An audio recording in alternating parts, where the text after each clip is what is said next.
Hi, this is Kai from Kikai Craft, and we're back for another pen unboxing and review. And this time, I think this is the first that I'll have from this particular brand. And I'm talking about, I'm pretty sure you have some. They were a little bit known for their urushi pieces as well. And I'm talking about the Wancher brand. I have the Wancher Puchico, which is one of their tiny, tiny, tiny pens. Just a little history as I unbox this. So Wancher actually started creating pens in 2018, if I'm not mistaken. They started off with what they called their Dream Pen. So the Dream Pen is very different from what I'm showing you right now. The Dream Pen, if I'm not mistaken, has an urushi finish, and it was, or it is, the brainchild of their founder, Mr. Okagaki Taizo. Sorry for butchering the name a little bit. It has a lot of syllables and a lot of consonants happening. So this man, as early as 1990, he started really thinking about getting the perfect pen and developing the perfect pen. And as he was developing it through the years, he first started by putting up a stationery store, and it grew into a company, and then they started developing pens, and in 2018 they created the Dream Pen, and that is a gorgeous pen. It's in my wish list. It's beautiful. They have this black version with like what do you call those flowers, sakura flowers painted on it. It's beautiful. But as I am waiting for the perfect moment to get that pen, I have been also looking at their tiny pens, and what you see in front of you is their tiniest pen. This is called the Wancher Puchico, and I have been wanting to have one of these since last year. There was a color I really liked, the frosted sepia, but they ran out of that. However, in a recent exhibit in Tokyo, I think it was in Tokyo, one of the personal shoppers here in Jakarta went and had a look, and they found this. This is a limited edition color of the Puchico. So the Puchico is one of the smallest pens, and just to show you, okay, before we do that, let me just show you what's in the box. It'll come in this plastic box. Really, there's nothing there but Puchico, and it's an F. And when you open it, there's just this padding going around. It comes with an eyedropper because it is an eyedropper pen. And if you haven't seen this on my Instagram, I will put a link up there. I don't know if I have it on YouTube, but if it's not up there, it's in the description below. And it'll come with this packaging material, very nice to secure the pen, and it'll have instructions on how to refill it. So basically that's what it has, and this is me testing it out. Okay, so let's put that there, and then this also comes with a pouch that is a little too big for it, if I may say so. It's like one of those pouches can fit two of these. I don't know, maybe I'll put it up on my Instagram just so you can see the size of it. Okay, so we're done with the unboxing. Let's have a look at the pen itself. It's so small. So all these years, sounds like I've been like collecting for years and years and years, but I have been collecting since what, 2022. And all this time, my smallest pen, I'm trying to get it out. It's like a little bit of a treasured collection. I think I've talked a little bit about these pens before. Oops. This is what we call the Peter Pan pens. And they came out in what? Very, very early 1900s. And they're the tiniest thing, as you can see. It's as long as your pilot cartridge. They did come with like longer versions that are lever fillers like this, but they had this, which is the eyedropper version. So the idea is for you to unscrew the section. I'm so worried when I do this because it's such an old pen and I get worried. And you just fill that little space in with some ink, put it in, and you can write with it. This is a functional pen, believe it or not. And so for the longest time, this was the smallest pen on in my collection until this came along, and this was tinier than I thought it would be. So just for you to see the difference in height, it's not that much different. And this is the tiniest pen I own, like modern pen. So you can see just how long it is. There's this whole story behind the development of this pen. If you can go to their website, they talk about how they had to like shave off length and like diameter just so that it would be more ergonomic. So this is about 6.5 centimeters. Okay, that's how long it is. It's quite a short pen. It's a little girthy, but really only because you're comparing it to the size of the pen. Okay, and uncapped, basically that's when you remove the cap. This is about maybe 5.7, 5.8 centimeters. It's a small pen. And it is an eyedropper, which means much like the Peter Pan that I showed you, you remove the body and you eyedrop the ink there. And then you put it back in and you write with it. As you can see, I am running low on ink.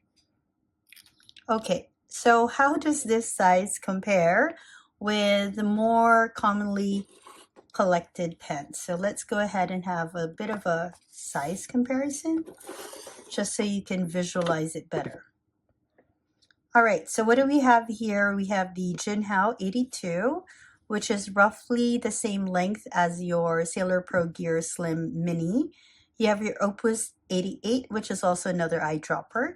You have your Mont Blanc Bohème Lacquered Pearl. You have your Kaweco, and this is the Kaweco Ebonite. And then you have your Kaweco Lilliput. And this is how it compares in size. It's like so far. For the longest time, this was one of the smallest pens we have in the modern pen market. But this is like, what, not even 2/3, maybe 2/3 of its length. So it is much smaller. Just for those who are curious, apart from the Peter Pan pens, Waterman pens were also very big in fountain pen history. So this is from the 1920s at the very least, could be older. And as you can see, the Puchico is even smaller than this. This is the Waterman 442.5V. Okay, and so you can also compare it with a bigger size pen. This is the Conklin All-American Quad Wood. And this is how it compares. So it's a huge jump in size. Okay, now when you do write with it, it is a bit of a struggle. Like for me, I like pocket pens, right? But even so, writing this way does not give you a lot of support. They do advise you to post it, and it's like a friction fit, but it's not very stable, just to let you know, not for long writing. Now, if you do that, it does rest there, right? And there is some comfort in doing that. But as I mentioned, it's not that stable, and many times the cap has gone unposted without much movement from my end. I'm not going to unpost things anymore. Maybe unpost the uncap the Kaweco. Here we go.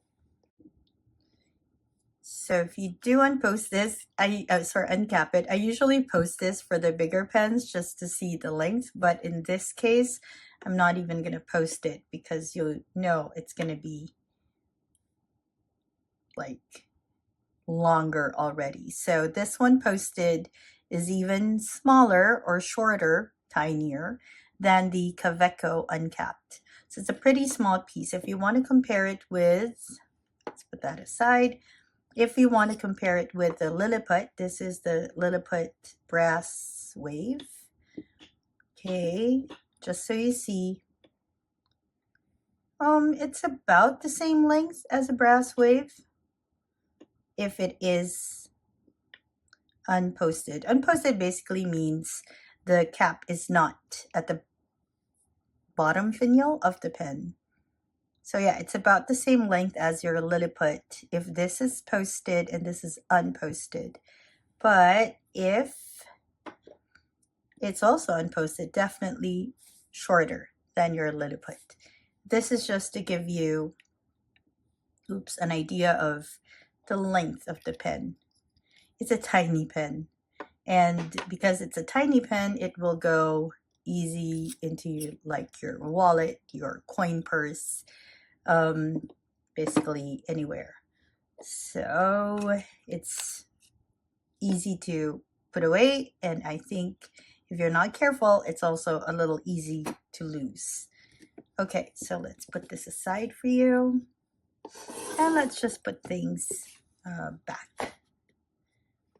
All right, so how does it write? First off, I'm just going to tell you it's a bit uncomfortable to write this way. It's like it makes your penmanship shaky and all of that. So I've learned, even if I don't really like to post my pens, I've learned to post this one just so I have that extra support here, which is quite good. I have written a long piece with it, which I put in my pen encyclopedia. I have this for most, if not all of my pens. And to write this, I had to pause somewhere there because my hand was getting a bit cramped. I think it's because the cap just kept falling off, right? So I think they need a bit more R&D in that area. But as a pen to have around, like a novelty pen to have with you, or a pen that you can squish into your bag or whatever, right? This is a very good fit for that kind of purpose. It also has quite a good amount of ink that you can put in there. And so that is also a plus for this pen. This pen comes in many colors. So although they started making this only in 2023, sometime April, they had like white and blue and orange and black, if I'm not mistaken. It does come in other colors, like there's this very light lavender and there's the frosted sepia, which I'm still looking for. I really like that color. They have limited editions in fairs, in pen shows, stationery fests. So they have that. And this particular color, you can't find this on the website because this was featured in the Bungujoshi fair in 2024. Okay, so I was very, very lucky to get this color. I actually really like the color. It feels almost like amber to me. So it's like a jewelry piece. Okay, so would I recommend this? I suppose I would. If you're a pocket fountain pen collector, definitely must have this in your collection. It is such a beautiful statement piece. Would I recommend this for people with huge hands? Maybe not, because it's not that ergonomic. I have I think medium-sized hands. But would it be good for younger users? Perhaps. But just note that this is not a very stable position for it. And so you might, I don't know, lose the cap if you have very young fountain pen users.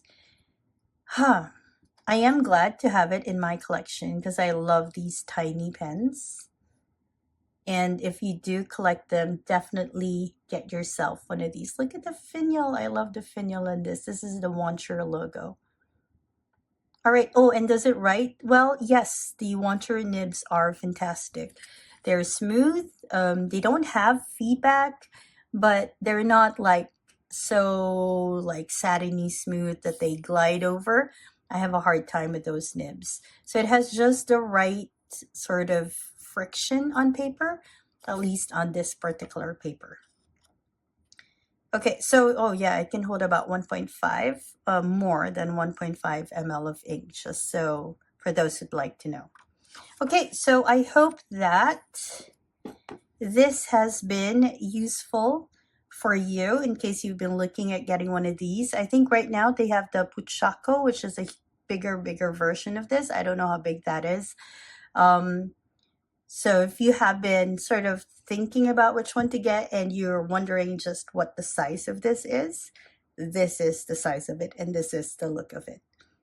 Okay, so I think that's about it. Thank you very much for joining me today as I unboxed and reviewed the Puchico from Wancher, and I hope that you have found this helpful.